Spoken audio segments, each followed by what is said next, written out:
A spiritual discernment often leads you back to the most simplest solutions. In other words, you already know them. Satan is trying to clutter your mind to have you unprepared for what is forming even now. Even right now, where World War III is underway, I would say right now, not as you would think though, but it's underway. In fact, we've been in a cyber world war for the last 10 years, and it's gaining power, especially now since everything is being affected and people can't get their hands on merchandise. You know, it's so funny, people have money, but now they can't buy the merchandise. China shut down, is causing other companies to shut down. People have the money in their banks, they have the money in their hands, but they cannot get the product. And so that's going to become an ongoing problem. Need I remind you that the packaging that we put the food in and everything else that you buy on the shelves, well, you can't get some of that packaging. These small things cause the greatest falls. It's never the big things, like iPhones,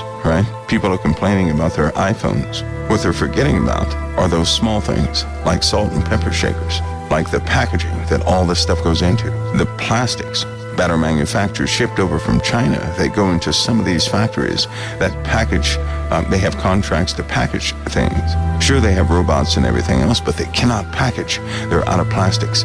They can't get them from the U.S. They have to get them from overseas to meet that supply and demand. And so what we have is the demand is growing, but the supply is falling apart. Christian families are being torn apart right now. There are more people out there who want revenge than I've ever seen in my life.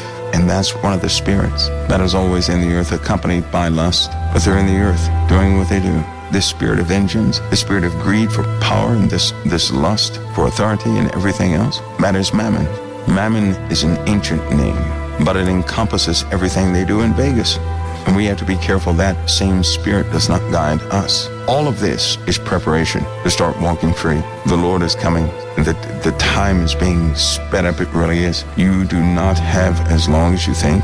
There are men right now tonight that can look out in the heavens and say the exact same thing, and there's nothing they can do about it. Some things are so big in scale, you can only start counting the days, and at breakneck pace, they are preparing everything. It's time for you to prepare too.